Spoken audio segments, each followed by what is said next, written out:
As you know, he is one of the go-to minds in this space, considered an expert by both the industry and the mainstream media.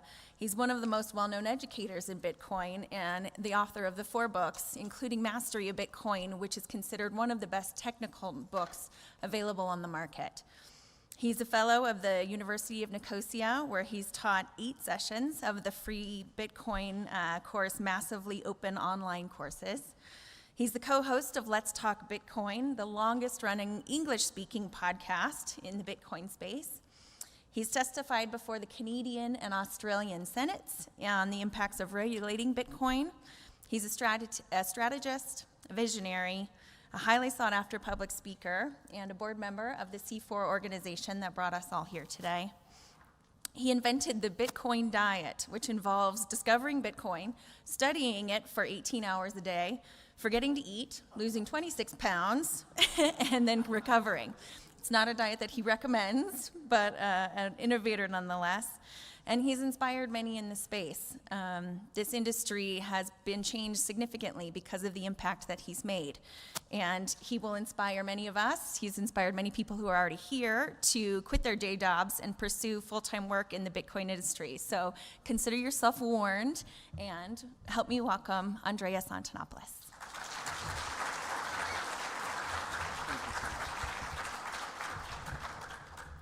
That was a lovely introduction. Thank you so much, Anna. All right, welcome everyone. I'm going to switch away from the podium mic so I can move around a bit, and I'm also going to try and move around up here in front if that's okay with the cameras. They'll let me know if that's okay. Oh yeah, it is? Fantastic. So welcome. We're going to be doing the Certified Bitcoin Professional Prep course. Now, this is not everything you need to cover for your exam for the CBP. Specifically, there will be additional sessions in this conference, including Dirk's session on cryptographic basics that you'll see later today, and others where you can supplement your education, as well as a study guide on the Crypto Consortium website. This will give you about 80% of what we need to cover. I welcome questions throughout the session. Just raise your hand if you have a question. I'm going to repeat it, and then we'll continue with the presentation. We're not going to do Q&A at the end. We're just going to mix it in, because I'd like to explain things as we go and make sure we've covered everything comfortably. Is everybody ready to learn, apply, grow? Yes. Or just learn?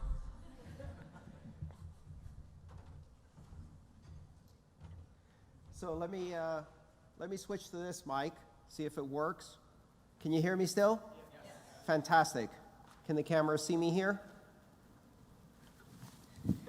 Fantastic. All right, this is what we're going to be covering today. We're going to be covering the history of Bitcoin, keys, addresses, units, issuance, blockchain explorers, and all of the rest of the things you see on this slide. We've got an hour and a half. So there's plenty of time for questions as we go through. Now, the first and most important warning is do not send crypto to the addresses in this presentation, right? We have burned the private keys on purpose. Despite the presence of this warning, people have now sent more than 2 Bitcoin to addresses in my book that are lost forever. Or, if you like, gifted to the rest of the economy through deflation. All right. So you probably know the mythology and history of Bitcoin and where this amazing technology and invention came from. It all started in October of 2008 when Satoshi Nakamoto published a white paper on a cypherpunk mailing list.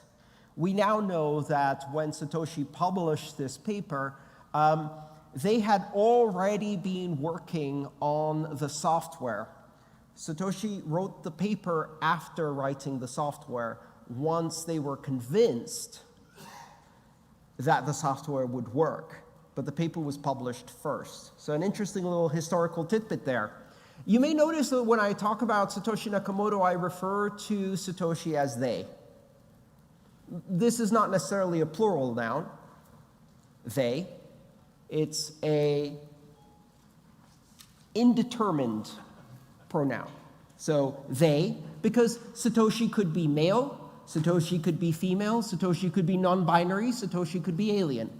Satoshi could be a group of people.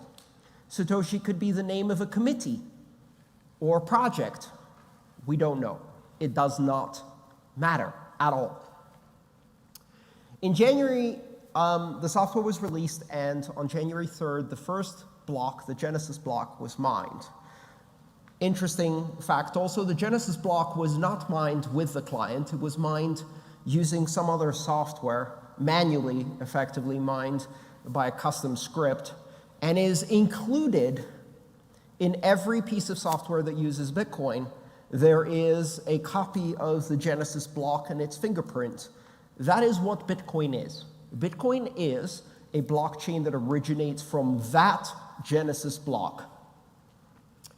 7 days later, Hal Finney, a world-renowned cryptographer who unfortunately passed 2 years ago, joins the network and starts mining.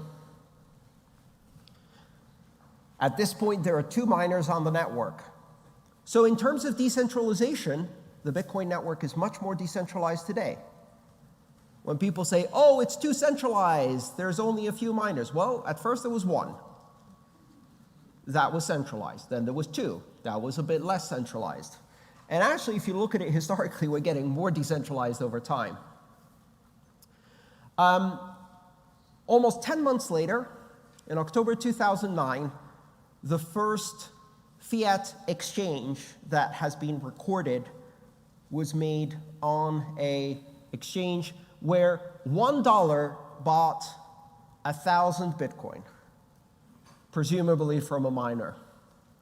And then almost 5 months later, or 6 months later, Pizza Day. Laszlo Hanyek went out and said, I would like to make a commercial transaction to establish a baseline value for Bitcoin in a commercial realm.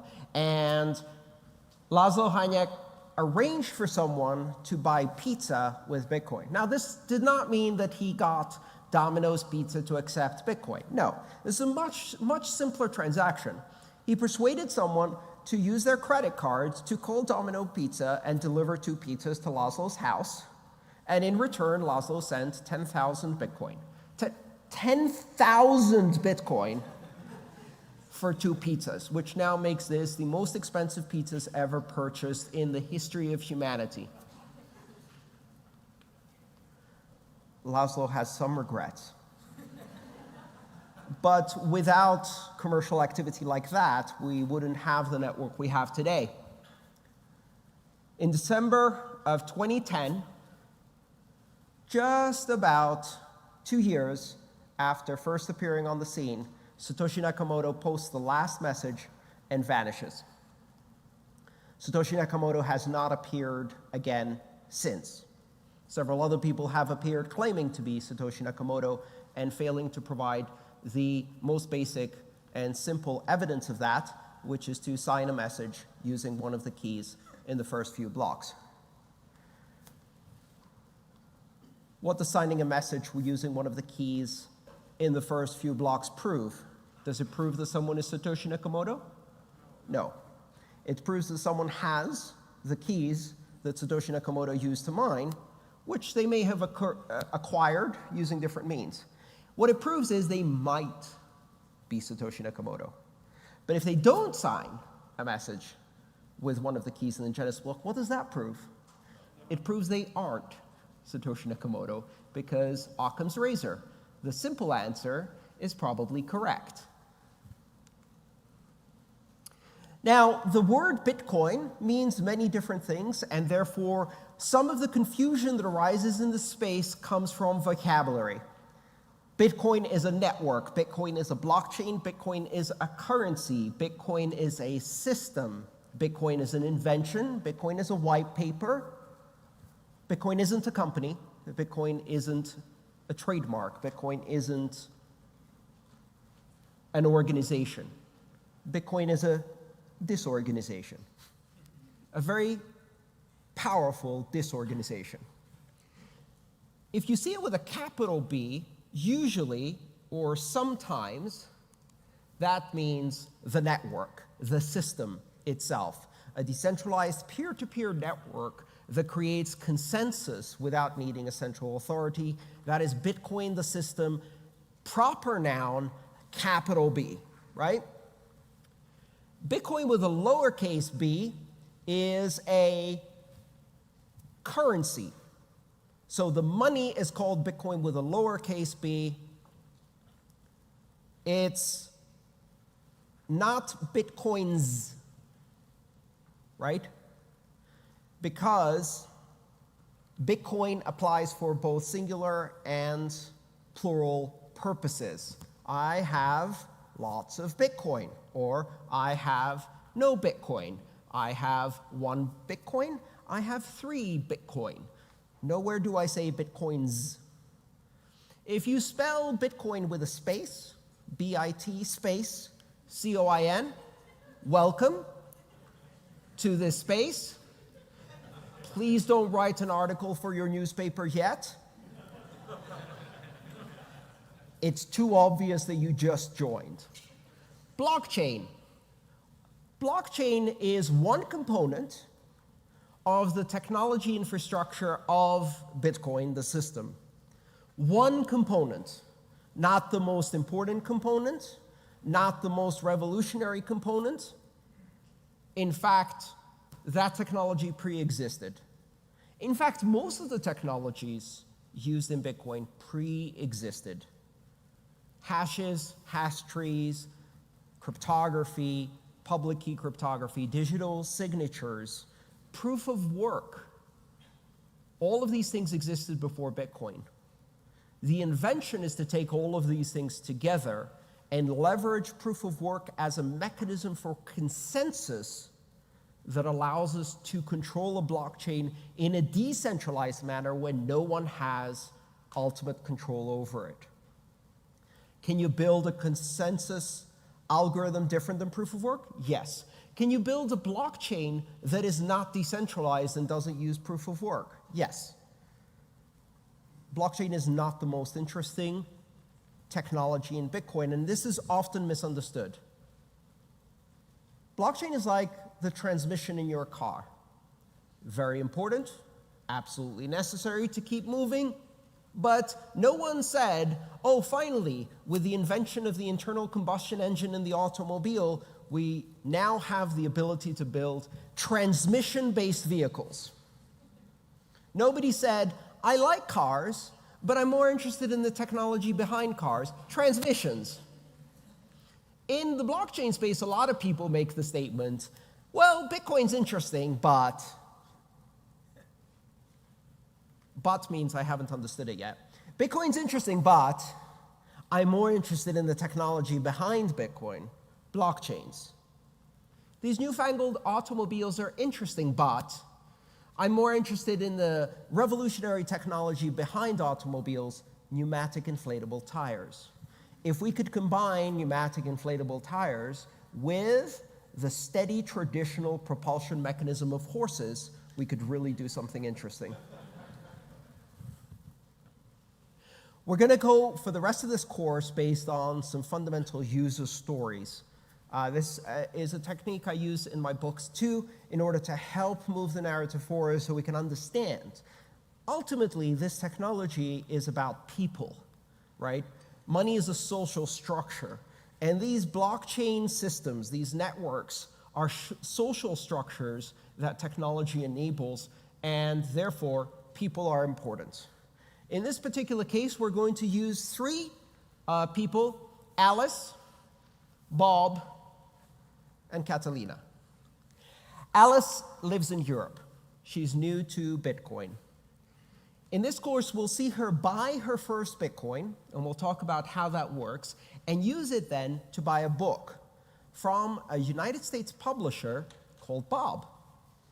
Bob lives in the US, runs an online bookstore, and has a lot of customers outside the US who make payments in different currencies, including Bitcoin. Catalina is an Argentinian web developer with clients all around the world, and one of her clients is Bob. And now we'll follow their stories through this book.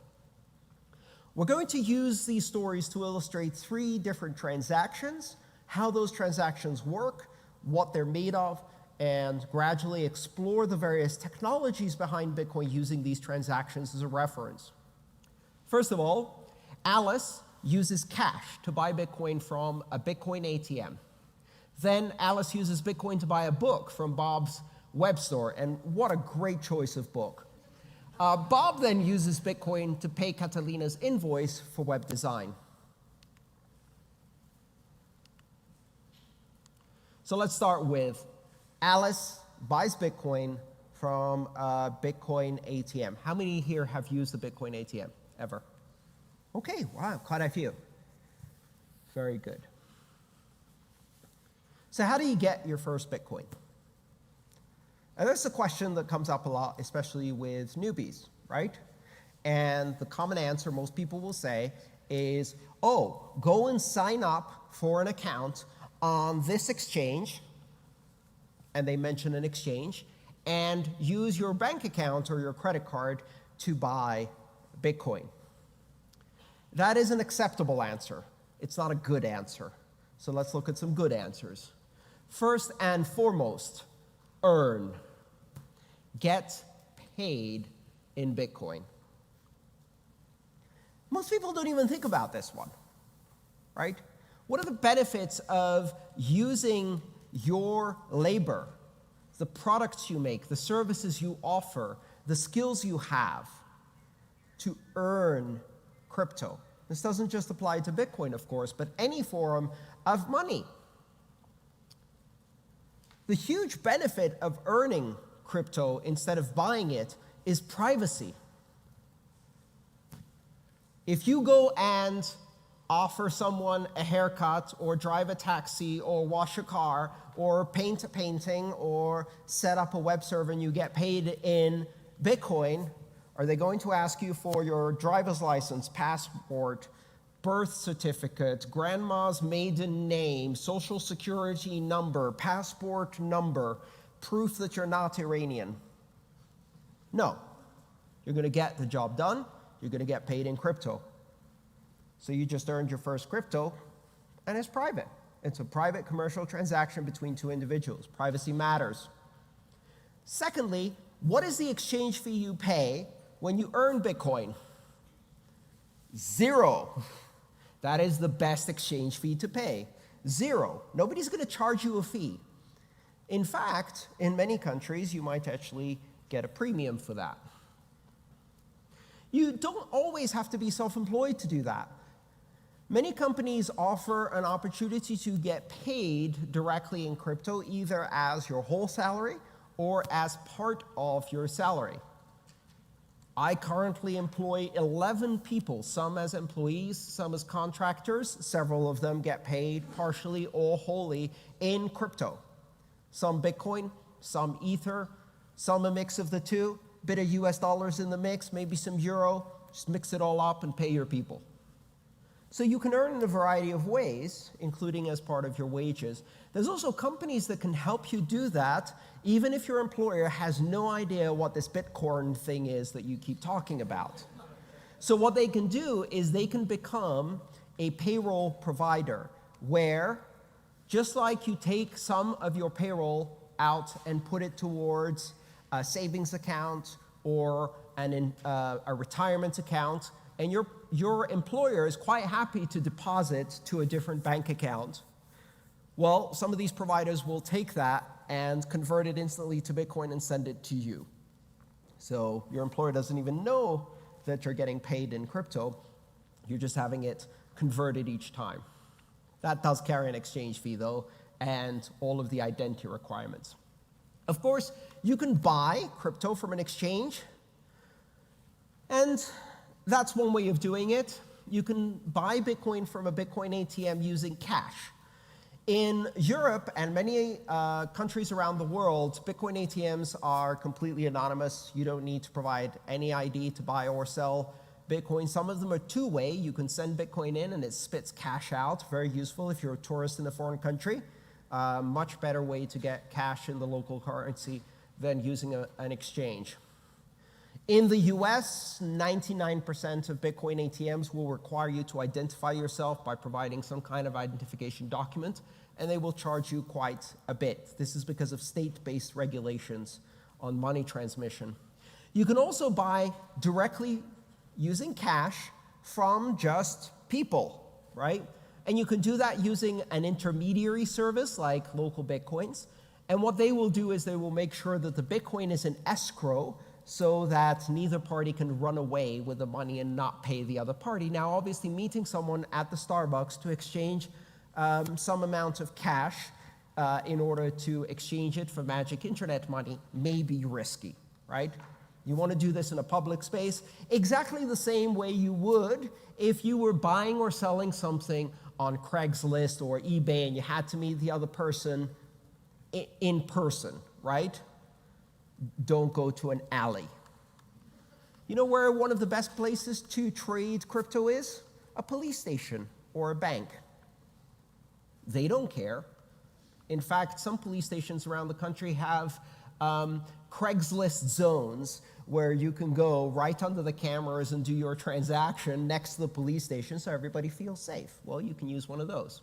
And finally, you can trade your belongings for Bitcoin. Sell your car for Bitcoin. Has anybody done that? Yes, I have. I sold a Mini Cooper at 11 p.m. on a Saturday night when all of the banks were closed to a person who wasn't in the state at the time, in a completely different state, paying for his cousin to buy the car. 3 confirmations, here are the keys. That was enough for me. Sell your house for Bitcoin. All right. So what Alice is going to do is she's going to use one of these techniques to get Bitcoin, and the preferred technique she's going to use is a Bitcoin ATM. Now, a reminder, Alice is in Europe, right? So she's going to use euro. And she's going to put 80 euro in cash, let's say 4 20 euro bills, and feed them into this little machine over there. You see it has a little slot that's for feeding in the cash. And then she's going to receive from the Bitcoin ATM 0.026845 Bitcoin. When I did these slides, that was the exchange rate. We'll talk about that in just a second. Everybody clear so far? Okay, quick note, because I noticed some of you are trying to take notes or take pictures of the slides. The slides are available at bit.ly/ all lowercase, AMA, CBP, prep. AMA, CBP, prep. They're publicly viewable. You can go to that link, download them, they're Google Slides. And by the way, CC by SA, Creative Commons, Attribution, Share Alike. As long as you link back to the originals, you can do whatever you want with these. You can publish them, you can sell them, you can create webinars, you can do whatever you want. Everybody clear on that? Everybody got that? bit.ly/AMA CBP prep. All right, so this is the Bitcoin vending machine. On the left-hand side, you see 4 pictures of 20 euro bills, which I'm pretty sure is illegal in lots of countries to take photos of money and put them on a slide, but there you go. And those are not real money, but Alice is using real money, and she feeds that real money into the ATM, and the ATM spits out Bitcoin. How does it spit out Bitcoin? On the right-hand side, you see that little transparent partition? In there is an LED light and a camera, and that is the mechanism that this ATM uses to read a QR code off of Alice's smartphone, right? So it's a passive device. The way it sends Bitcoin is by reading Alice's destination address through that camera. So Alice shows the ATM a Bitcoin address, which we'll talk about in a bit, and that way the ATM will complete the transaction by sending that Bitcoin to that Bitcoin address. So how much Bitcoin is 80 euros? How do we know how much Bitcoin is 80 euros? How does anybody know what the value of Bitcoin is? How many dollars is 80 euros today? Anybody know? How would you find out?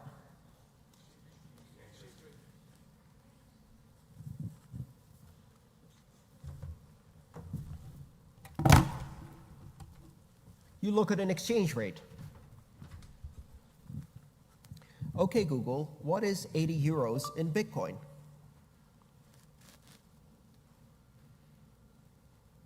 €80 equals 0.01 Bitcoins. So we can find out quite easily. It's not magic technology. How does Google know? An exchange, a marketplace. So Bitcoin doesn't really have a price. People talk about the price of Bitcoin or the value of Bitcoin. But the thing is, commodities have prices. A banana has a price. A Bitcoin doesn't have a price. It has an exchange rate because it is money. Money doesn't have a price. Money has an exchange rate, right? You don't say how much does a euro cost, right? You say what is the exchange rate between a euro and a dollar. Here's one site that can help us find out that information, bitcoinaverage.com. There's many sites like this. You could go to a specific exchange and ask that exchange what the current price is. Here you can see Kraken, Bitstamp, GDAX, which is Coinbase, Bitfinex, and they're all advertising a price or exchange rate for Bitcoin. Do you notice something about this? Are the prices or exchange rates different? Which one's correct? All of them. Very good.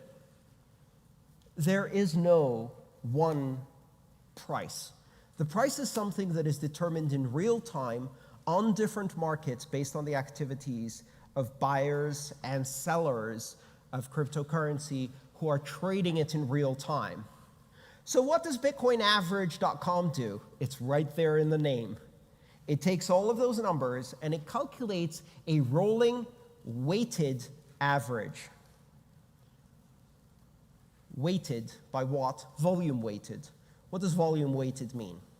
Well, if somebody trades 1 Bitcoin on Coinbase for a certain price, and somebody else trades 100 Bitcoin on Bitstamp for another price, which price matters more? The 100 Bitcoin, right? The volume matters. You shouldn't be able to change the average of an entire market with a small volume. So volume weighted means that each one of the averages is multiplied by the volume of transactions or trades that is happening on each exchange to arrive at a global average of price. Lots of different sites do this. CoinMarketCap, CoinCap.io, Bitcoin Average, and of course the exchanges have a pretty good view of what's happening in your area or country in that market. There may be significant discrepancies between regions. In some countries, people will find that Bitcoin is more expensive. I have this question come up often. People will say to me, why is Bitcoin 20% more expensive in India? Bitcoin is not 20% more expensive in India. Rupees are discounted 20% in India. The reason you can't buy Bitcoin for the same price as in the United States is because once you buy it with rupees, the person who sold you that Bitcoin cannot export those rupees from India, and you can export the Bitcoin, which means that their money is less portable and your money is more portable. And when you trade less portable money for more portable money, the person who gets the less portable money demands a premium, right? Does that make sense? Right. How do you know that's true? Really simple. You go to India and you say, how much is a Bitcoin? And they give you a price in rupees. And then you say, oh, no, how much is it in dollars? I have cash. And then they give you the exact same price as it is on Coinbase in the US. If you have dollars in India, the price you'll get for Bitcoin is the dollar price, which proves that it's actually rupees that are 20% discounted, not Bitcoin that's 20% higher. Is this making sense to everybody? And you can do that experiment with different values or systems. You could buy Bitcoin with gold in India, and trust me, they'd give you a really good price for that. So this is how price discovery happens. Have you all heard the expression price discovery? Not so many. Okay, why do we use the term price discovery? Price discovery is used as a term in economics because of the assumption that everything that has some kind of value, right, has a price or exchange rate, which is not set by markets, but it is discovered by markets. So markets are a mechanism for finding out what the real value of something is. How much is a banana worth to you, right? If you create a market for bananas, the market will discover, on average, how much a banana is worth in whatever thing you're trading it for. So we talk about price discovery because in economics, the idea is that the market doesn't tell you what the price is because the market is setting the price. The market is trying to figure out, to discover what the actual value of this thing is. And the way markets do that is by looking at market movements. Has anybody seen this chart before? This is called an order book chart. Now what this chart shows here is right at the middle is the price at which the most recent trade happened, right there. I don't have a laser pointer, so I'm going to use my shadow puppet system. At 3,745 US dollars, a trade happened here where some of the people who were selling and some of the people who were buying in green met each other and were happy to do a trade. The line you see going up to the right in red is all of the orders of people who are trying to sell Bitcoin and the price they want to sell that Bitcoin at. So somewhere here, you see that little spike? At about $3,780, someone is willing to sell 30 Bitcoin. So someone has put an order on this exchange, and they're like, I will sell you 30 Bitcoin for 3,780. Who's going to buy that? Well, now, yes, in retrospect. On that day, in that market, right, nobody was willing to buy that. How do you know? Because here's where the buy orders are. Someone else is going, well, at 3,710, I'm willing to buy. Who's going to sell me? No one, right? So there's a difference of opinion. This difference of opinion is called the spread, right? It's the spread between what is known as the bid price and the ask price. If I'm selling Bitcoin, I'm asking, so my order is called an ask order. And if you're buying Bitcoin, you're bidding to buy Bitcoin, and your order is called a bid. This is how stock markets work. This is how bond markets work. This is how commodities markets work. If you want to buy pork belly, you say, I'm willing to buy 10 tons of pork belly at $30, and somebody else says, I would sell it to you, but I want, $32. As the market moves around, people change their orders and change their prices until they meet a buyer. So the current price of any commodity in an open market is the average of the prices that people actually agreed and traded on over the past period of time. So if lots of orders got fulfilled at a specific price, that's what's going to show up there. So this is the mid-market price for the last trading period. And they might do that average over a matter of minutes, seconds, or whatever, depending on volume. Everybody clear? Any questions so far? All right. So now we know how everybody knows the exchange rate at this moment. The ATM is internet connected. In order to fulfill Alice's trade, the ATM is going to go on the internet and use some price provider. It might be a site like bitcoinaverage.com that takes the price from lots of exchanges and averages it, or it might be a specific exchange price for the country in which the ATM is operated, which would make sense because that exchange most likely represents the local market's price discovery vis-a-vis the local market's currency. Whatever it is, 80 euros at 1 Bitcoin being 3,000 euros means that Alice receives 0.0 blah, blah, blah, blah, blah. Yeah? So how does Alice receive the Bitcoin? We talked about this earlier. There's a little camera in there that's looking to take a photo of a Bitcoin address. Now, at this point, if you're new to this space, all of this is very, very confusing because there's a lot of terminology you've probably heard. You've heard the term key, and you've heard the term address. And then you've probably heard some adjectives like private, public, and those are usually combined with those two other words, private key, public address, Bitcoin address, public Bitcoin address. What are these things, right? Public key cryptography is the basis for all of these things, but it's very, very confusing at first. It's a rather esoteric area of math. So what we're going to do is use an analogy, okay? Think of a series of lockers. They're in a public space.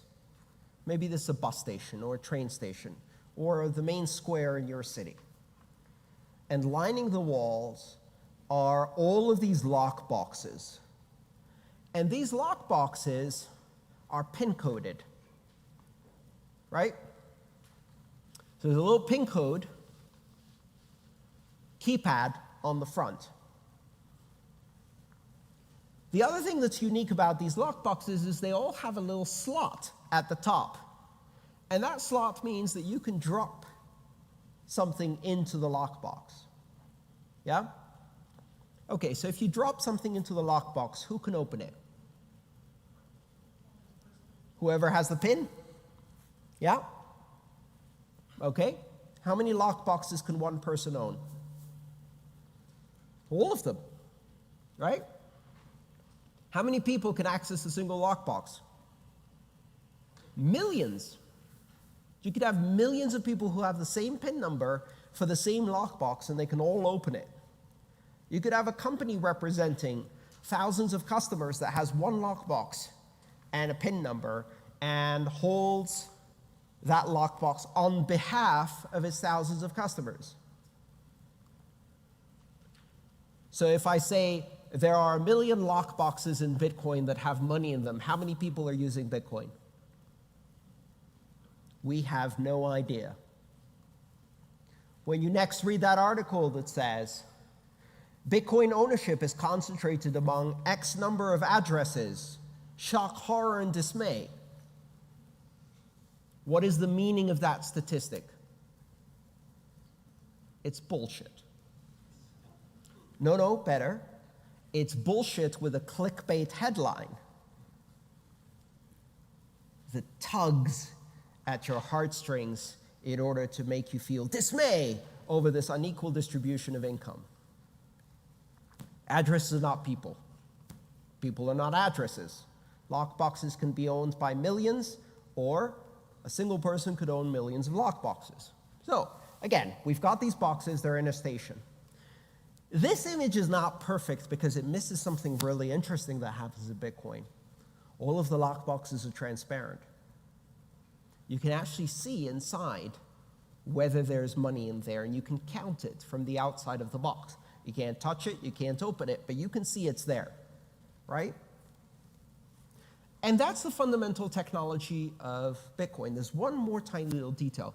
You see that label, that white label in the top right corner of the box? All of the boxes are numbered. Well, actually, no, sorry, it's this label. 2. That's lockbox number 2. So in a blockchain system, that would be the address. So the address is a publicly identifiable number. Simply enough, that's what an address is, a number that tells you which lockbox you need to use.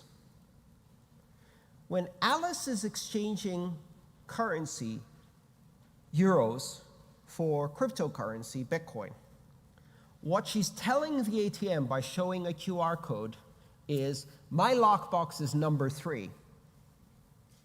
The ATM then puts Bitcoin through the public slot into that lockbox, and now Alice, being the only one who has the PIN code to that lockbox, can access that Bitcoin. There are really only 2 components that we care about. The address, which identifies which lockbox people should put money in that you control, and the PIN number that controls the lockbox, that allows you to spend from it. The PIN number is the private key, and the lockbox number is a Bitcoin address. Any questions so far? Now, if you saw these lockboxes in a public train station, and they were transparent and there's money inside them, you're probably thinking, I need to get me one of those pins. So the first question that comes to mind is, can I figure out the PIN number from the number on the front of the lockbox? Not if we want the system to be secure. So a Bitcoin address tells you nothing about the private key. It's a very important consideration. Can you ever find the private key from the Bitcoin address? No, you can't. They have a mathematical relationship, but that mathematical relationship is one way. The Bitcoin address is generated from the private key, not the other way around. You cannot go backwards. Almost everything in cryptography is based on this fundamental idea, which can be summarized as you cannot go backwards, also known as one-way functions in math. Any questions? Okay, how else would you figure out a PIN? Brute force. Brute force, excellent. And what that means is you go up to the PIN code and you go, let's see if they're really stupid. 1, 2, 3, 4, 5. Okay, that didn't work. Beep, beep. 0, 0, 0, 0, 0. No, that didn't work either. Now, how long are the PIN numbers in Bitcoin? 256 bits. And for those of you who are not computer scientists, what does that mean in decimal? 77-digit pins. 77-digit pins. So you could try 99999999999999999 times. At the end of it, you've got a callus on your finger, your hand is sore, and you didn't get the pin. And now you have to try again. How long would it take you to try all possible combinations of a 77-digit number? Our brains are not good at doing this because these numbers have no physical equivalent unless you start talking about cosmology. 10 to the power of 77, or a number with 77 digits, is the same number as the number of atoms in the entire visible universe. Every star you see, every piece of matter on Earth, in our sun, in our solar system, in the galaxy, in all the galaxies, in the entire universe, and you count the tiniest bit of matter, which is an atom, and you can fit that in a 77-digit number. So how long would it take? Forever. All right, so practically speaking, we talked about a Bitcoin address being a number, and that number identifies Alice's lockbox in the giant set of lockboxes out there. Now, what did I say at the beginning of this presentation? Don't send money to this. This is a real Bitcoin address. You can scan that QR code. Please don't send money to it. This is a form of a Bitcoin address. It starts with a 3. We'll talk about that a bit later. And it follows a series of letters. Now, I said previously that a Bitcoin address is a number. And now you see this and it looks like gibberish text. Why? The reason is that it is a number that is not convenient to encode in decimal. So how big would this number be if I wrote it out in decimal, meaning 0 to 9, digits 0, 1, 2, 3, 4, 5, 6, 7, 8, 9. Using just those digits, how long would this number be? 77 characters long. Instead, it's 36 characters long. Why? Because if you also use letters, you can write things in a more compact way. And this system of letters and numbers is called base 58. It's called base 58 because it is a 58 hexadecimal system. That's not a real word.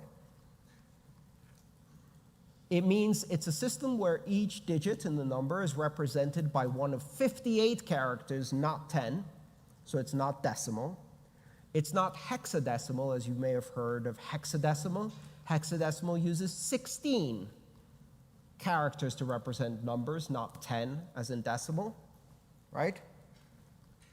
And base 58 uses 58 characters. Why 58?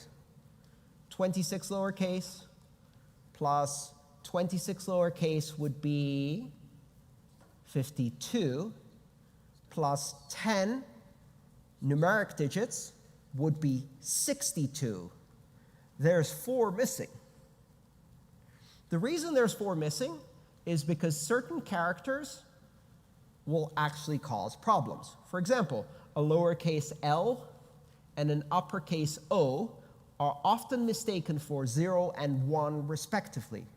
So in using a 58 base system and removing those characters that may be ambiguously or easily confused, it makes it easier for humans to read this and transcribe it accurately. You never need to read it and type it out. I've been in Bitcoin since 2012. I can count maybe 2 or 3 times that I've had to type out a Bitcoin address on a keyboard very, very carefully, because we use QR codes to do the same thing. A QR code is simply a barcode, and if you scan that barcode, what does it contain? This, just this.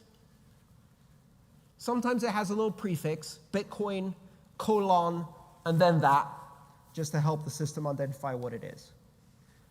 Any questions so far? Does everybody hate computer scientists for inventing base 58 and not explaining it in high school? Okay, very good. It's a bit confusing, but trust me, this is a number. It's just written with different digits than 0 through 9, so that it's more compact. So, Alice shows the code to the ATM. The ATM photographs the QR code, extracts the data within the QR code, which you can do with any QR code reader, doesn't have to be Bitcoin specific, and in return receives a Bitcoin address, which is in the QR code. If you use your camera on your phone, not a Bitcoin wallet, just your camera, just the camera app. On Androids, it's called Lens, and it reads barcodes. I think on iPhone, it's just automatically, you just tap on the barcode. And then, get a shadow out of the way. Then you go and you scan this. Very good. And I have Bitcoin colon 37 blah, blah, blah, blah, blah. It's just a barcode. There's nothing magical about this. This is what I'm trying to demonstrate. There's nothing magical about the barcode. The barcode is just a way of writing that Bitcoin address in a way that a computer can read it very, very easily. One of the nice things about barcode technology is that there's more information in those dots than is needed to encode that, so that even if some of them are missing or smudged or the ink has faded, the cameras can actually still read the underlying information. They can reconstruct it from the rest of the dots, which is useful, right? Because otherwise it doesn't scan. All right, so the Bitcoin ATM then sends Alice Bitcoin. What do we mean when we say sends Alice Bitcoin? Well, it doesn't send, and it doesn't send to Alice, and it doesn't send Bitcoin. So that sentence is completely wrong, as we'll see now. We use that as people to communicate the action that makes sense to us. The ATM sent Alice some Bitcoin, only the ATM didn't send it, because Bitcoin doesn't move. Bitcoin is always on the Bitcoin network. It's not in my pocket. It's not in my phone. It's not on the wallet. It's on the blockchain, always.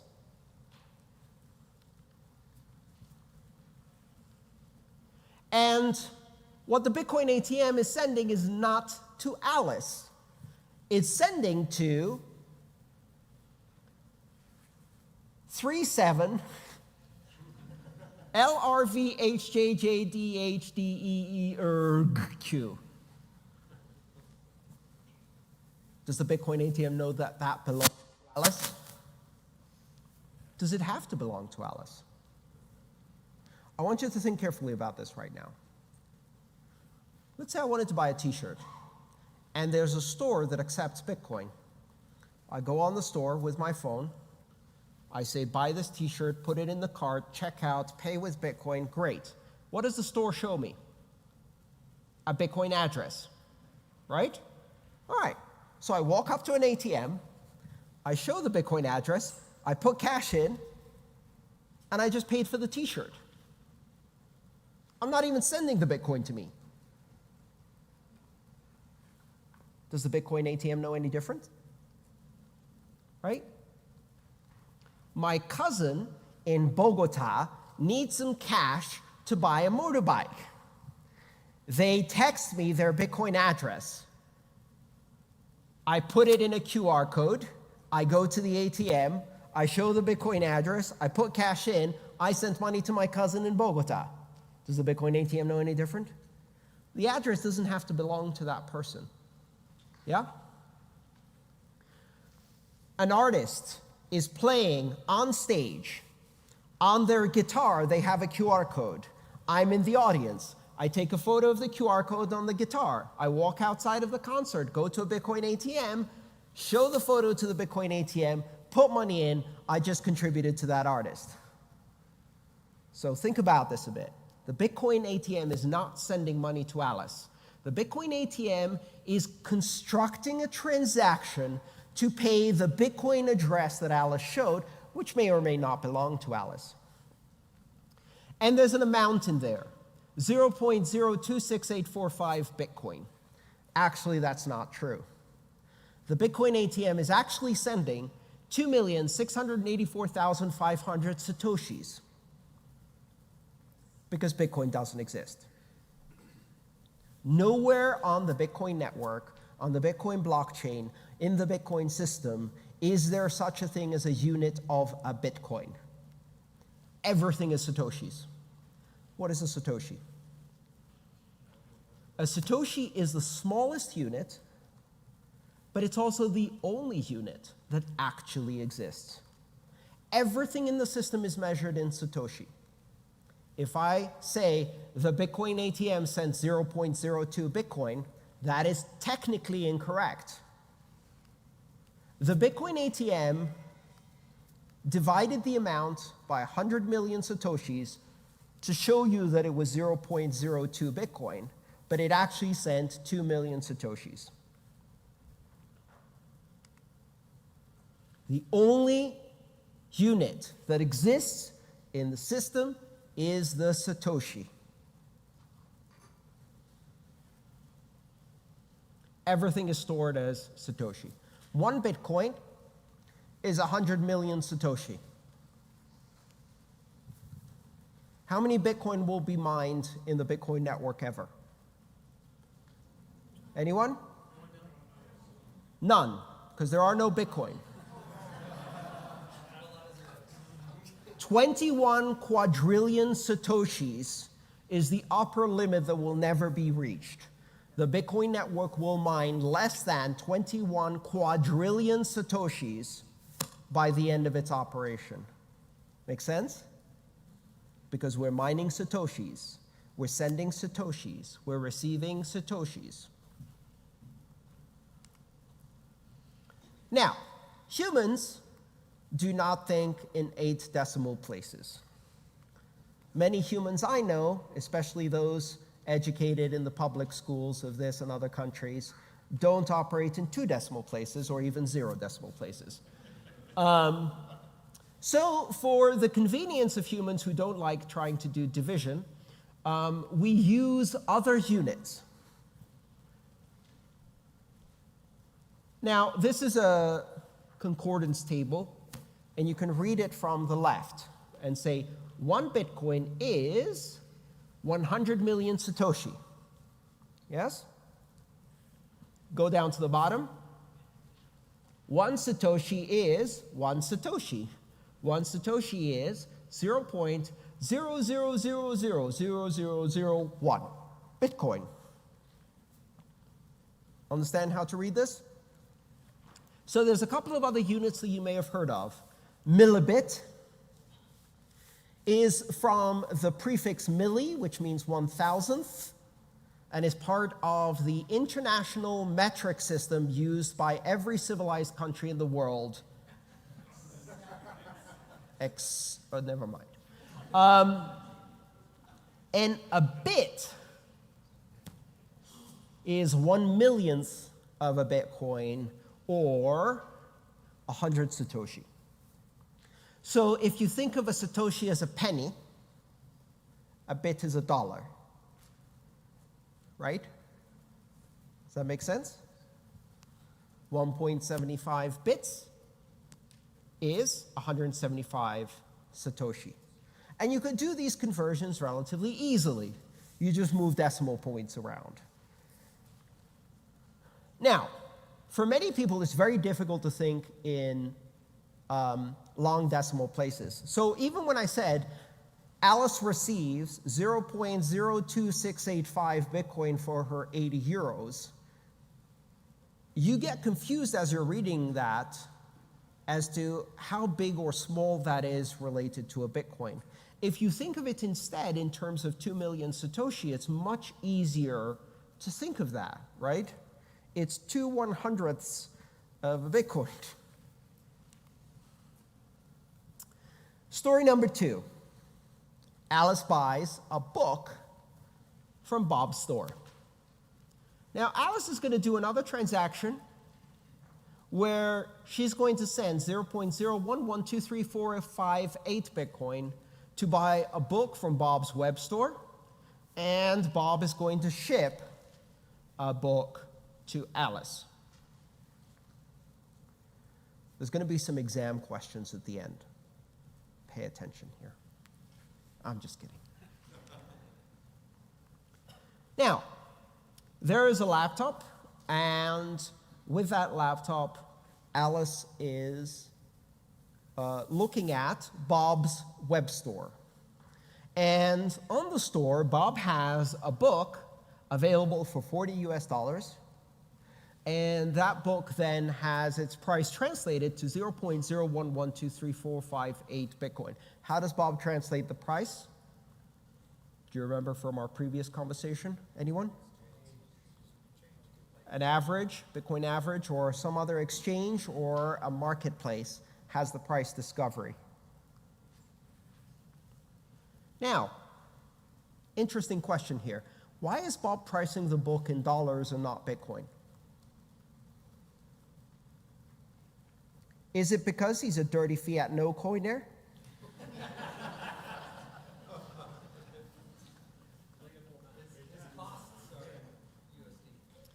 There's two reasons, and this is important.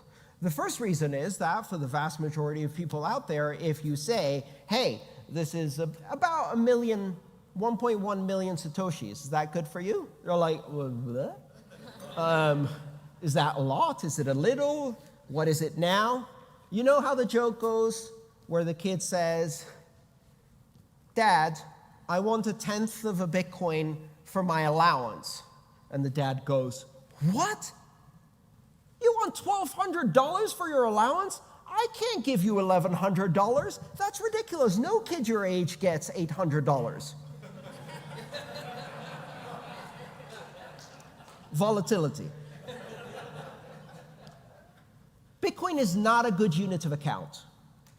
And the reason it's not a good unit of account yet is because the market is small and as a result it's still volatile. And it's volatile enough that it makes it impossible to price things. When we started this conference and planned this conference, Bitcoin was $3,600. I had people complain and say, why aren't you pricing your tickets in Bitcoin? It's like, because you would have paid 3 times the cost if you bought the ticket now instead of 6 months ago. That doesn't seem logical, right? And you'd probably, and if you wanted to refund, what am I supposed to do? Give it to you at the current price? At the previous price? In dollars? Or in Bitcoin? It's a problem, right? We don't use Bitcoin as units of account. So one reason is volatility, difficulty for consumers understanding the price, because Bitcoin is not good at pricing yet. The other reason, which is equally important, is Bob is running a business in a particular jurisdiction, in this case the United States. Bob has to do accounting. Bob has to pay taxes. How does Bob pay taxes if he doesn't know the price of the things he's buying and selling? Guess what? The IRS does not accept Bitcoin. Right? Yet. Thank you. They accept dollars. The very meaning of the phrase legal tender is that it is accepted for payment of debt to the government. Bitcoin is not legal tender. Now, if I'm Bob and I'm trying to do accounting, it's a lot easier for me to say, I sold the book at $40. $40 today, $40 tomorrow, $40 next week. I'm getting different Bitcoin amounts, but that doesn't matter because the value of the Bitcoin at the time that I sold the book was $40. That makes my accounting very easy. I do all of my accounting in US dollars. I have to. And I say this not just in terms of Bob. I run a business where I do Bitcoin payments and Bitcoin receivables, and I have to price everything in US dollars, not because I'm a dirty fiat no coiner, but because I have to pay my taxes and report my income to the US government. Right? So that's why the price is in dollars, even though the payment is accepted in Bitcoin and converted in real time at the moment of payment. As you can see here, Alice, who has a rather large hand, is scanning. It's the only clip art I could find. Is scanning the QR code in order to make a payment, right?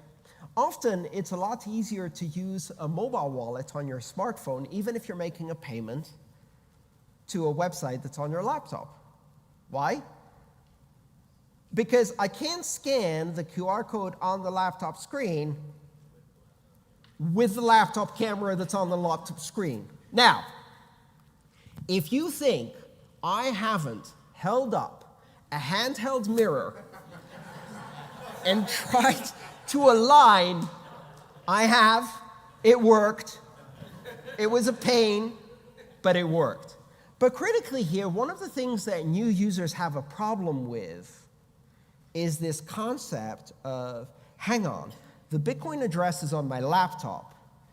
If I pay for it with my smartphone, will my smartphone know how to send the money to the website? Because they think that what a wallet is doing is sending the money to the other device, the website, the other smartphone, the wallet. It's not. It's constructing a transaction that is depositing money into a public address. Bob's store doesn't care how money arrives at that address. Bob's store is watching that address and waiting for a payment to come in. When that payment comes in, it knows that somehow Alice made that payment. Why? Because it actually produced an address for Alice's cart. So in a store situation like that, the store generates a unique address for every customer's purchase, for every cart. When money comes into any of the addresses that the store is watching, it can see which cart that corresponds to, mark that cart as paid, and then tell Bob to ship.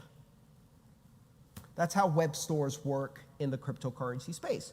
So does it matter how Alice got money into that address? Does she have to use the same device? No. She could pick up her laptop, go up to an ATM, hold the screen like this, and put money in. Right? This is a difficult concept for people to recognize because it doesn't match what we do with credit cards, right? You can't go and enter the credit card on your smartphone to pay something you just bought on a website.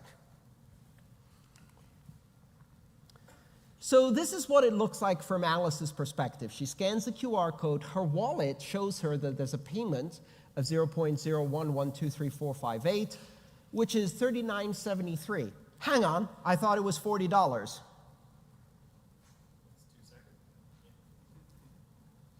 This was taken maybe a couple seconds later. Did the price change? Not necessarily.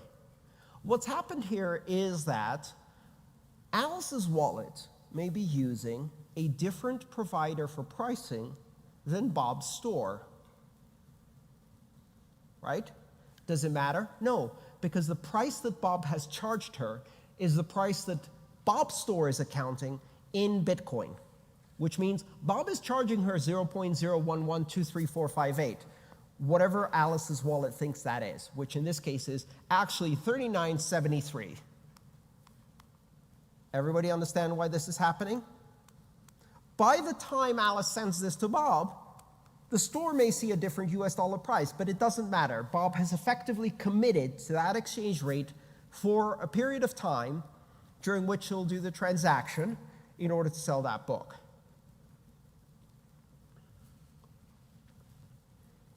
Alice then constructs that transaction. Now, this is a different type of address that Bob's store uses. Do you see that? It starts with BC1QZ3A8. Has anyone seen an address like that? Does anyone know what that kind of address that is? Shout it out. Betch 32. I got you. That was a trick question. Nobody knows how to pronounce Betch 32, so I asked people to shout it out just so we can see what happens. Bech 32. Bish 32. Betch 32 is the name of this kind of address.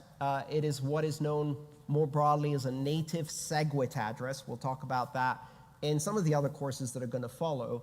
But suffice it to say, that's just a Bitcoin address. You know that from the BC1Q, that is the prefix to all of these addresses.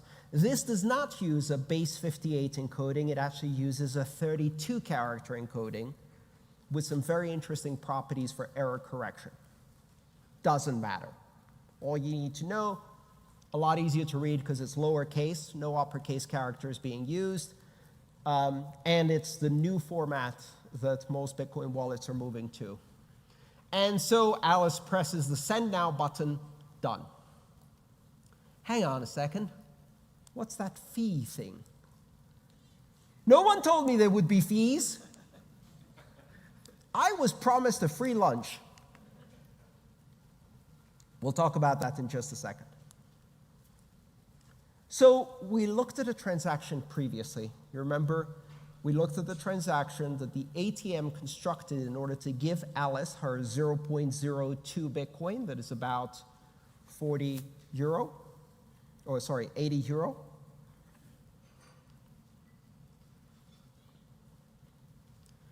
And any transaction is composed of two parts, inputs and outputs.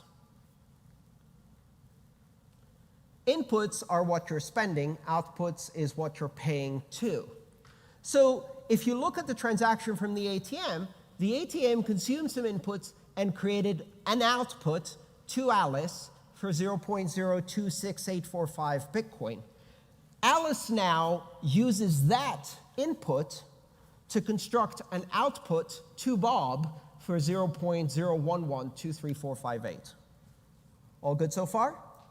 Great. But here's the problem.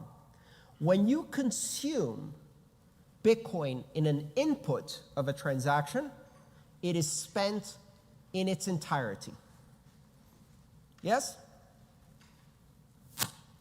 Someone here says, give me $18. I pull out a 20. How do I give $18 out of a 20? I can't. It's indivisible. I can't take 10% of the bill, tear it off, and give the other person 9/10 of a $20 bill and say, here, this is about $18. No, it's now $0 because you tore the bill, you maniac. The same thing applies to Bitcoin. The input is an indivisible chunk of Bitcoin. When you spend it in a transaction, you spend all of it. Alice gives the entire input. But she needs change, right? So if someone says, pay me $18 and I have a 20, I expect them to give me $2 back. And the change is actually created by Alice's wallet.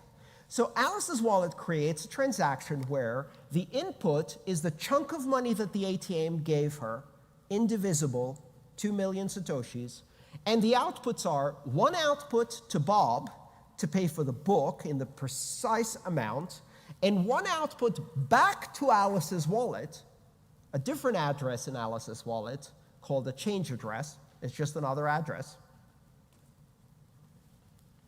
with the rest. Think of it as Alice opens the lockbox, pulls out a 2 million Satoshi chunk, right? And then has to spend all of it, so she puts $40 worth in Bob's lockbox and the rest of it in her own lockbox as change in a single transaction. So far, so good? Everybody with me? All right. This is the actual transaction on the blockchain. All of these are real transactions. You can go look at them, and I encourage you to do that as homework in order to understand these things better. I'm using a block explorer called blockstream.info, and you can use this bit.ly link, which is case sensitive, meaning the A and the T are capital. Otherwise, you go to a page about a small city in Texas called Alice. Alice, Texas is the all Lord. Don't go there. It's fine. I mean, you can, but capital A, capital T, if you type that in, it's actually going to take you to this Blockchain Explorer page where you can see this transaction. One input, two outputs. So far, so good? So what have we learned?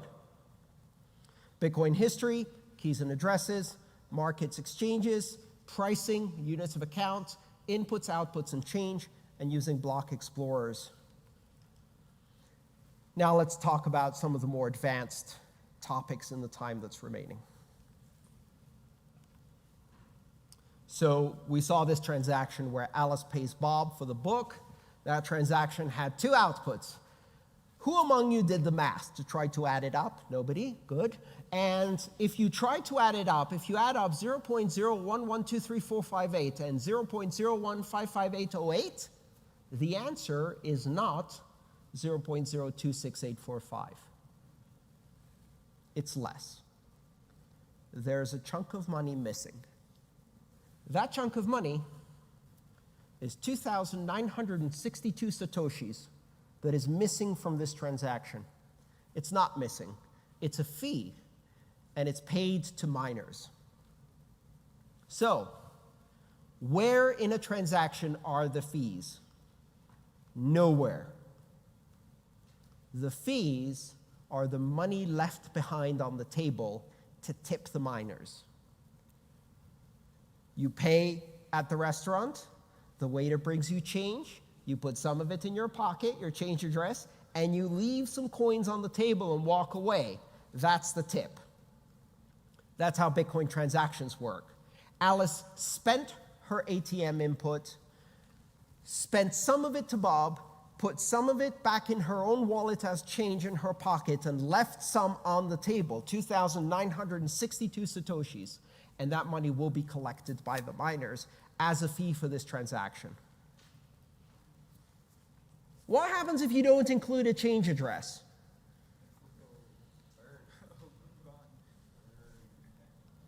Well, let's do the math. The input is 0.02684500. The outputs are 0.01123458. The fees are, ouch, 1,000,005 Satoshi. 1.5 million Satoshi.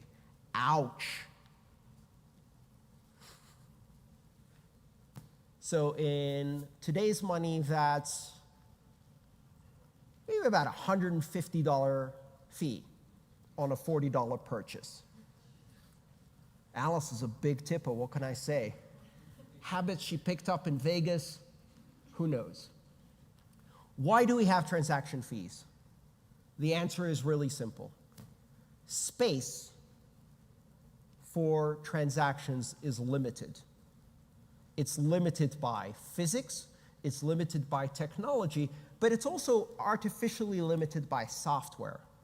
We do not want blocks that are enormous, because enormous blocks means costs for everybody processing blocks, which then gets externalized.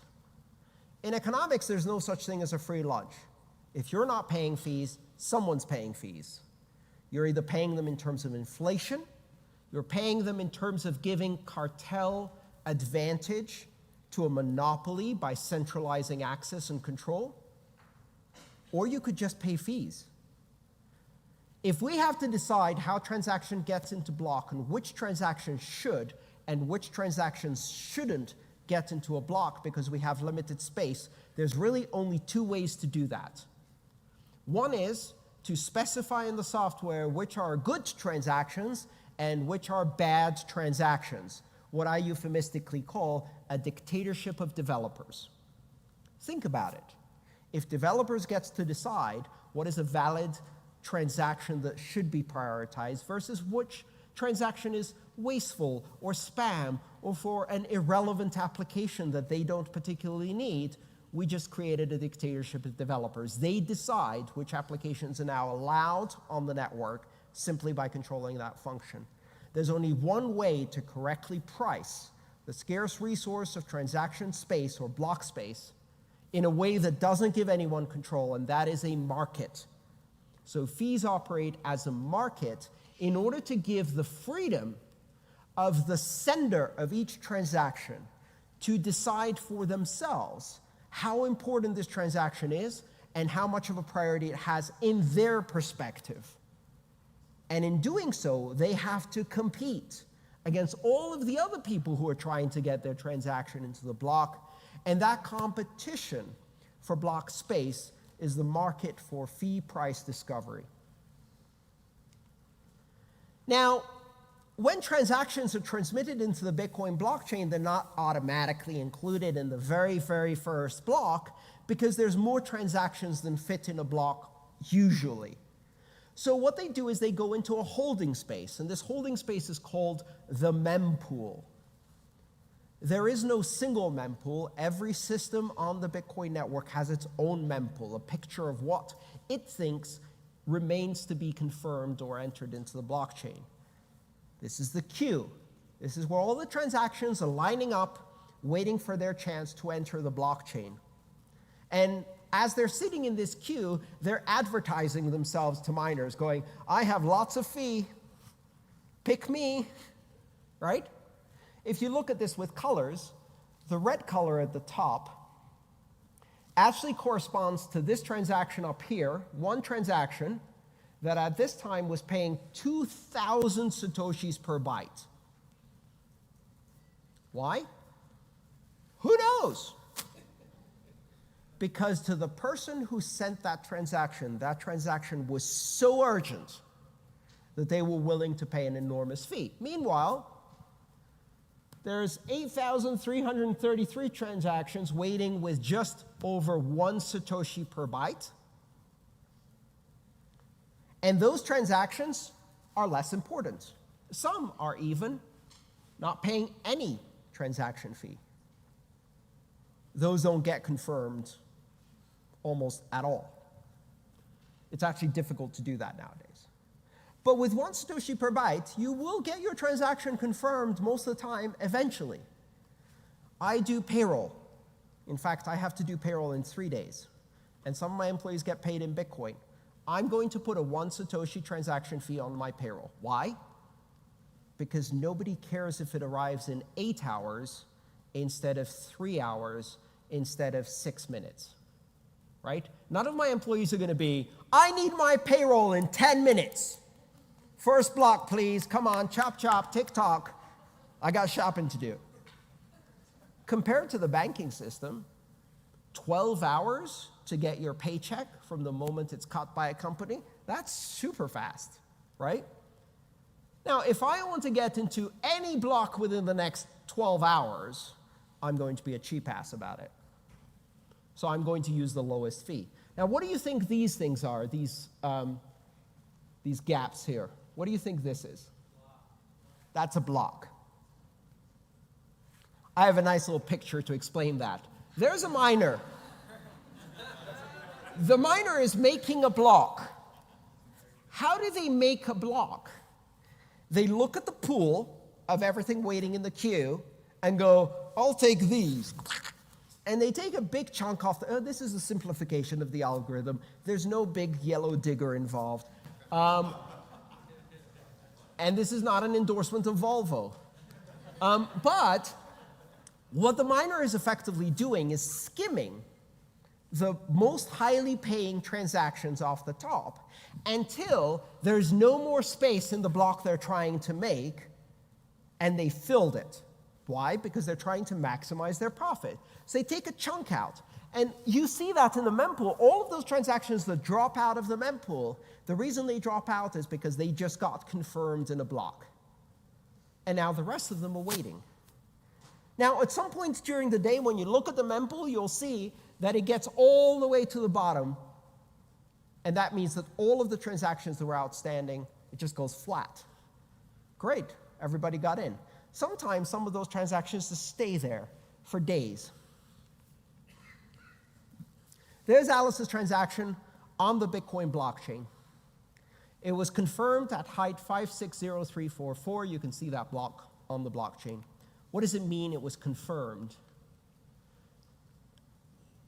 It means that the transaction was included in the block. So let's look at that in a bit more detail.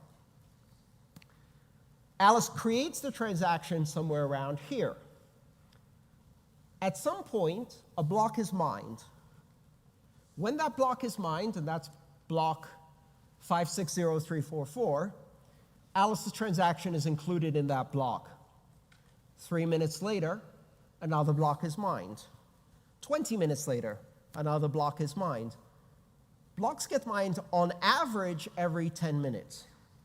On average is one of those tricky English phrases that doesn't mean what you think it means.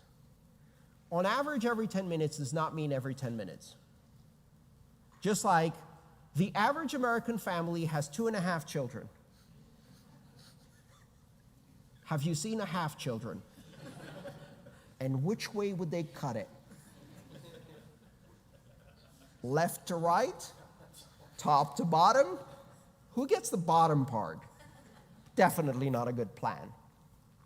On average, every 10 minutes means that sometimes it takes 40, sometimes it takes an hour, sometimes it takes 30 seconds. Over weeks, it's almost precisely 10 minutes if you average it all out, because the network is tuned to maintain that heartbeat. But sometimes you wait a long time for your block. Can I get a time check for the end of the session? 22 minutes left? Very good. All right. So now let's look at it in terms of time, right? This was in terms of blocks. This is in terms of time.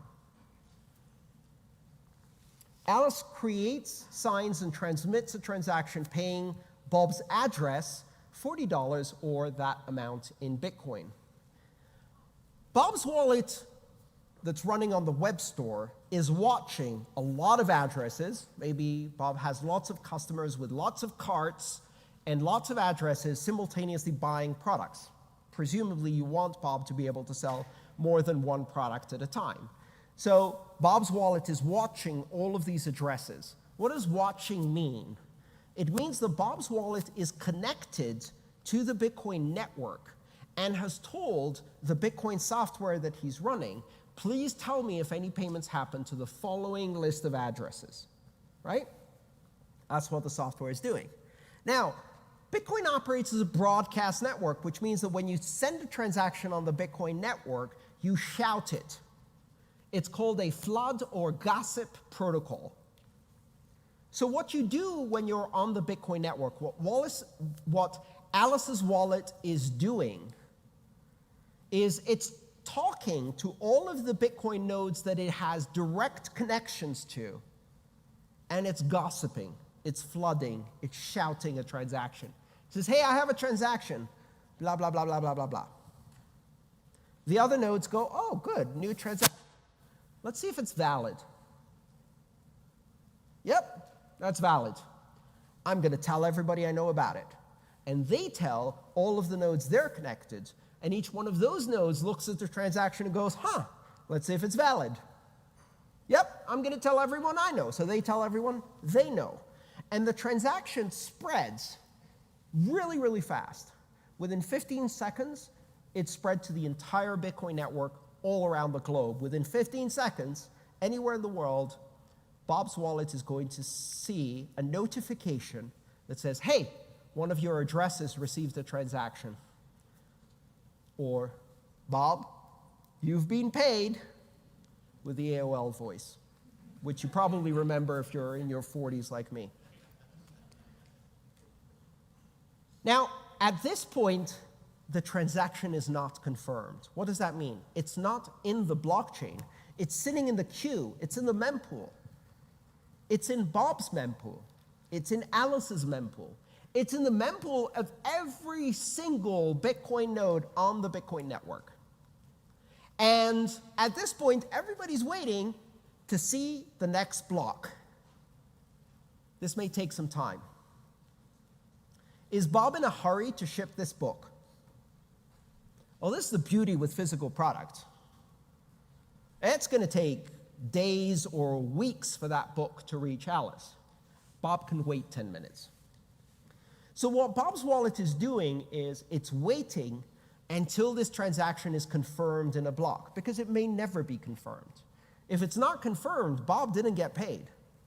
Bob only got paid if the entire transaction is in the blockchain and the entire world knows that Bob got paid.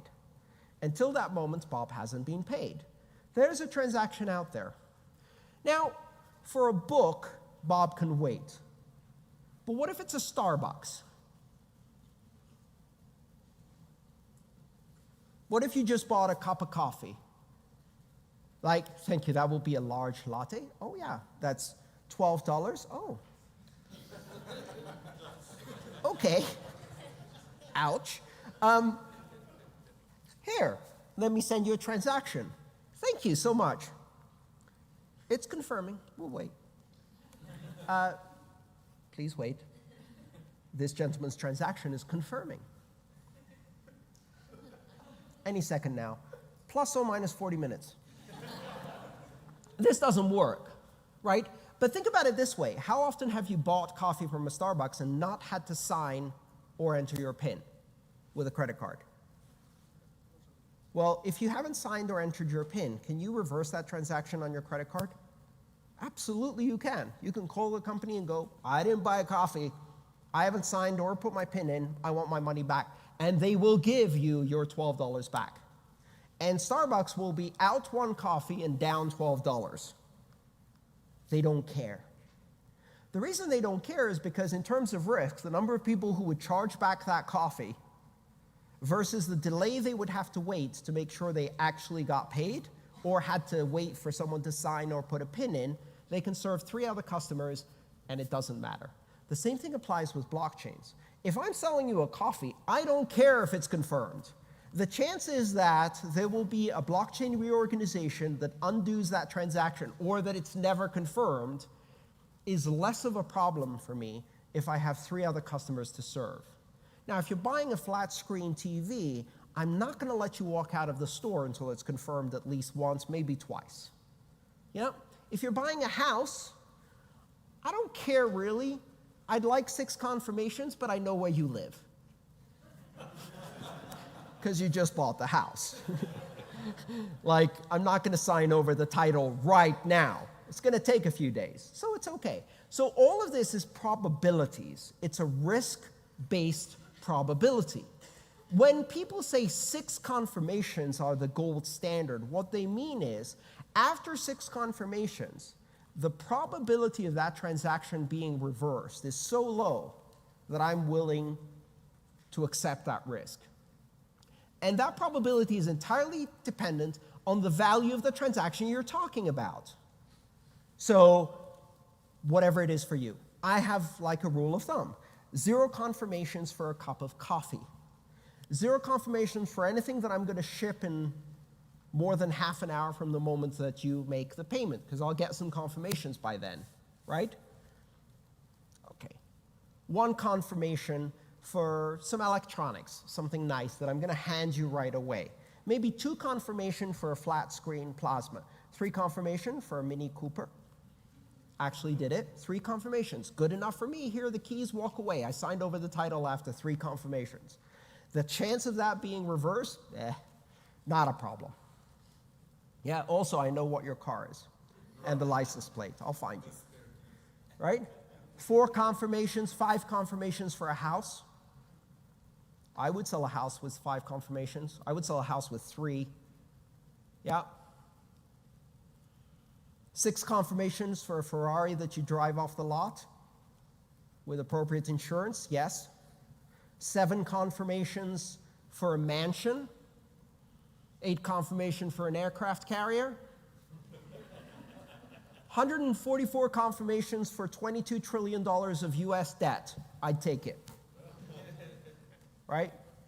Bitcoin isn't worth enough to do that. So the mining actually happens separately from the receipt of the transaction. You may hear this term in economics or in markets, settlement or clearing.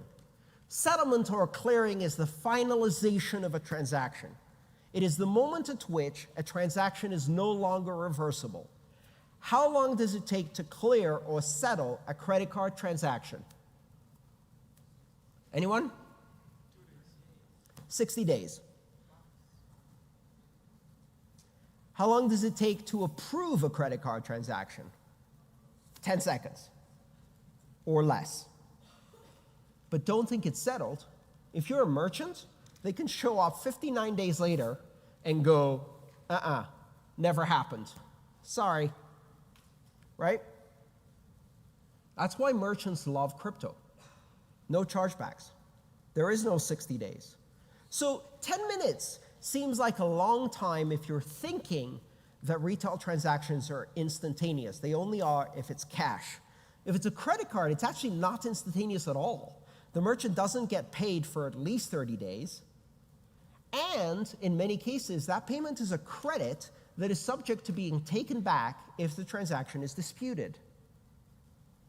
And the pinnacle of that is I've had a transaction reversed from a credit card 18 months after it was made. A credit card company came back and said, no, that never happened. Sorry, you owe us money. Yeah. Good luck. See you in court. 18 months, the goal. So after 60 minutes approximately, Bob's wallet has received 5 confirmations. 6 confirmations, sorry. 5 more blocks mined on top of the one containing Alice's transaction. Let's go back and look at this. Block 56344 contains Alice's transaction. That means Alice's transaction has now been recorded in a block on the blockchain. How many confirmations is that? Anyone? All together now? Make a guess. Come on, one. One confirmation. So what does it mean to say a transaction has one confirmation? It means it's in a block. What does it mean to say it's 0 confirmations? It means it's not in a block yet. It's in the mempool. When it goes from the mempool to a block that's actually been mined, it's in the blockchain now. It's in that block. That block is one confirmation. All right? So if block 560344 is one confirmation from Alice's transaction, what is block 560345? 2 confirmations. Now this is where it gets a bit confusing. Alice has received 2 confirmations on her transaction when one block has been mined on top of the block that contains her transaction. We count 1 for the one that has her transaction, 1 block for the one above her transaction on top of her transaction. That's layered on top. So we're building up, right? 2 confirmations. 3 confirmations with block 560346. 6 confirmations at block 560349, which is 5 blocks after the one that Alice's transaction was in. Yes? The block it's in is 1, and then we layer on top. What's the upper limit on how many confirmations a transaction can receive? Anyone? What is the maximum number of transactions you can have? There is no maximum. How many transaction confirmations approximately has Hal Finney's transaction from 2009 received so far? 560,000 or more confirmations, and every 10 minutes, 1 more. So if you look at a really old transaction, it's going to say this transaction has 300,000 confirmations. All that means is that it was mined 300,000 plus 1 blocks ago. Yes? Now let's look at our final example of the day, and we'll wrap things up and get done with this. Now, Catalina wants to get paid for web design. Catalina has a software development company in Argentina. Now, she operates in Argentinian pesos, or ARS, right? ARS, Argentinian pesos. I would love to tell you that that's the exchange rate. Things have not been good for Argentina since I wrote these slides. So she's charging 10,000 pesos. And in that time, 10,000 pesos was 262 US dollars. Her invoice is actually written out for 10,000 pesos because that's how she prices her services, because she operates in the currency that is legal tender in Argentina, which is Argentinian pesos, right? Bob agrees to pay that. How does Bob figure out what the exchange rate is in Bitcoin? Bob converts pesos to dollars, dollars to Bitcoin. Why? Because Bob has to do accounting in dollars. So Bob has to put in his accounting system, I paid $262, and then convert that into Bitcoin and pay 0.0781178 Bitcoin, which Catalina will account for as I received 10,000 pesos. Is this making sense? So you see this double exchange rate that happens when you're doing 2 national currencies, but the payment is in Bitcoin. This is critical to understand how you do accounting. We have some other classes for that too. All right, here's the transaction that paid Catalina. This is a real transaction. This looks really weird. Can anybody guess what's happening here? Bob has these inputs to pay Catalina. Why? Anyone? Multiple addresses in the wallet. What are these addresses? What are these inputs? Yeah, these are not change addresses. They're unspent transactions, but why are there so many of them? What is Bob selling? Books. How much is Bob selling these books for? $40 each. Catalina wants $262. Bob has a whole bunch of $40 chunks of Bitcoin that Bob has received as payment for each one of the books in his store. Each one of those payments from each one of those customers created an output that Bob's wallet controls, but that output is unique and indivisible. So Bob's wallet has all of these $40 payments, right? Only they're not $40 payments. They're $39.73 payments. They're $39.82 payments. They're $41.72 payments because the Bitcoin price keeps changing. So while he's selling $40 books, each of the little payments that comes in is slightly different. Bob's wallet needs to take all of these unspent chunks of Bitcoin, which we call UTXO, we'll talk about that in a bit, and aggregate them together to make a payment to Catalina, right? Have you ever been in a convenience store where the person in front of you goes, "How much is that bottle, please?" $2. "Oh, okay." 10 cents, 20 cents, 30 cents, 10 cents. That's what Bob's wallet is doing, right? He has a bunch of loose change. Now, this loose change could be millions of dollars per payment, but each payment is unique and indivisible. Each output can only be spent in its entirety. There's two ways Bob could make this payment. They might have the exact amount in a UTXO and pay that to Catalina. Done. Easy. Unlikely to happen, doesn't consider fees, all kinds of complication. Most likely, Bob has a slightly larger amount, pays that, gets change, pays the fees. So 2 outputs, 1 input.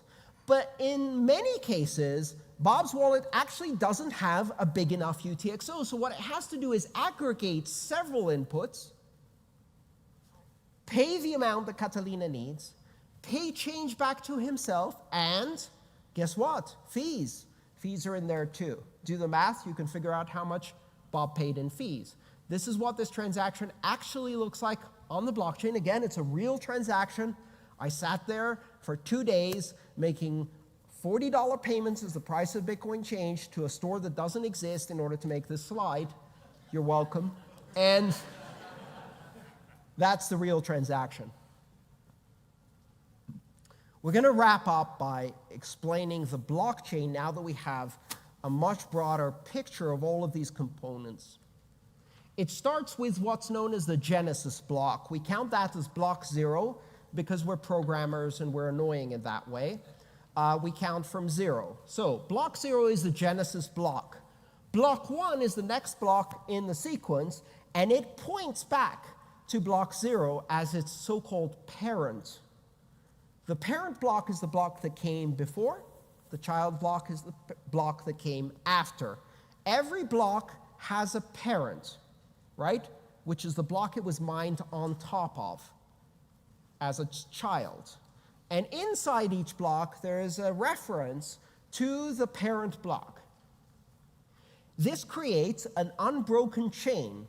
If you take the block that just got mined while I was talking, and you look inside at its parent, and you follow that back 1 block, and then you look at its parent, and you follow that back 1 block, and you keep doing that, 580,000 blocks later, you're going to arrive at the Genesis block in an unbroken continuous chain all the way back to January 3rd, 2009. Each of these references is in the block header, and the block also contains transactions.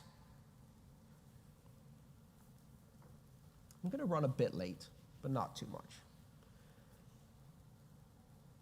Now, if you were to go and try and change one of these transactions here, what would happen is you'd be modifying the data in this block. If you modify the data in this block, the block hash changes, which means that the next block is now not pointing correctly, which means that you'd have to change the next block as well, its child, because it no longer has a correct reference. But once you change that block to update its parent, its block hash changes, which means you need to change its child to update it, which would change its block hash, effectively forcing you to remine all of the blocks from that moment on, right? This is how we achieve immutability in Bitcoin. Every block contains transactions. Those transactions are summarized in a hash. That hash is referenced by the child block so that you can't actually change it.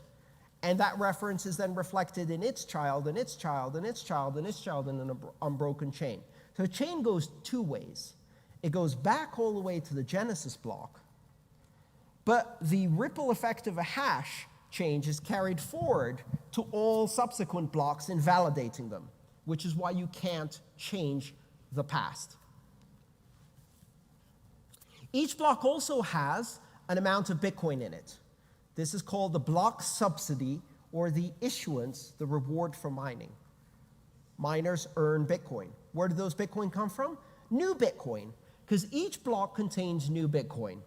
In the beginning, 50 Bitcoin per block. After 4 years, that dropped to 25. Then it dropped to 12.5, which is the current block subsidy for Bitcoin, 12.5 Bitcoin. In 2020, it's going to drop to 6.25 Bitcoin, then 3 1/8, then 1.7 something, and it will keep going down until it's 1 Satoshi and then 0. Creating this asymptotic, geometrically decreasing supply, which is probably the most famous characteristic of Bitcoin, as in there will never be 21 million Bitcoin. In fact, if you play out the Bitcoin system, it will mine 20,999,999.9997 Bitcoin, or something like that. Just short of 21 million. There's a great site called the Bitcoin Clock, which you can find, and it shows you in a clock format time to the next halving of the supply. So we say every 4 years, Bitcoin's supply is reduced by 50%, but in fact, it's every 210,000 blocks, which at 10 minutes per block is approximately 4 years. But because of the difference in timing, that can change by weeks, right? It might happen a few weeks early, it might happen a few weeks late. It depends on how accurately that timing will be executed by the Bitcoin network. This is, again, the meaning of on average, which means really not most of the time.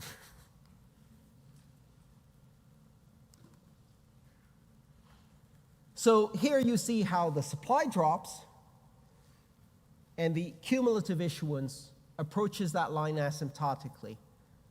Almost all of the Bitcoin will be mined by the year 2030, and then we're talking about very, very small amounts per block thereafter, asymptotically decreasing to 0 issuance by the year 2141.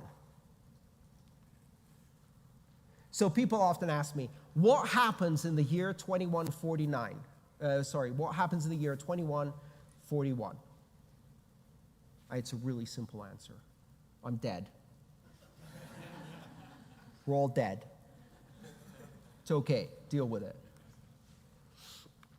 So miners receive 2 sets of incentives.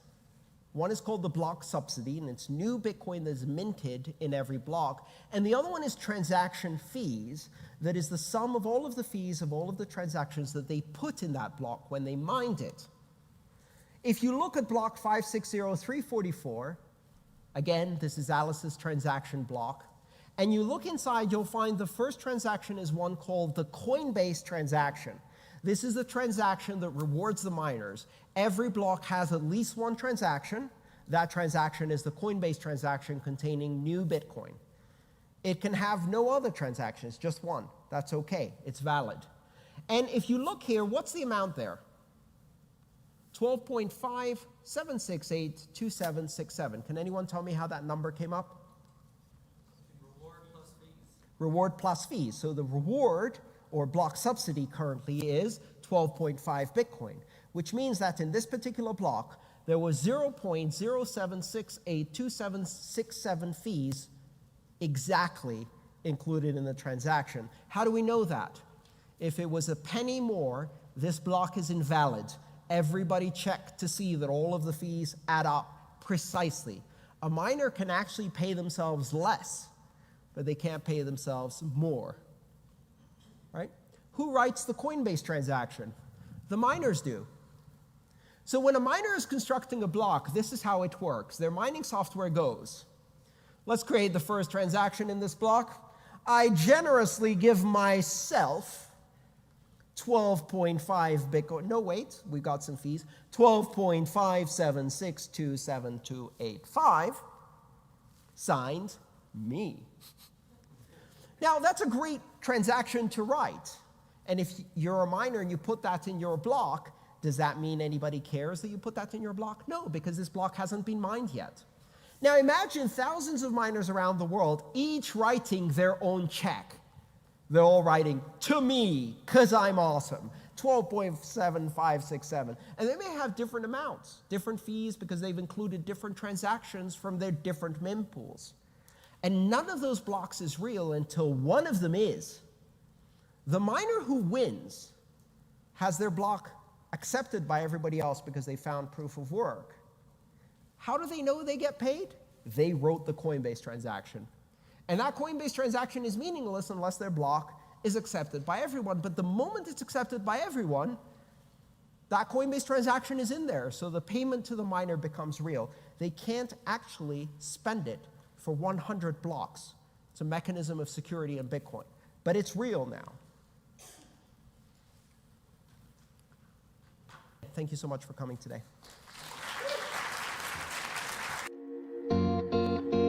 If you enjoyed this video, please subscribe, like, and share. All my work is shared for free, so if you want to support it, join me on Patreon.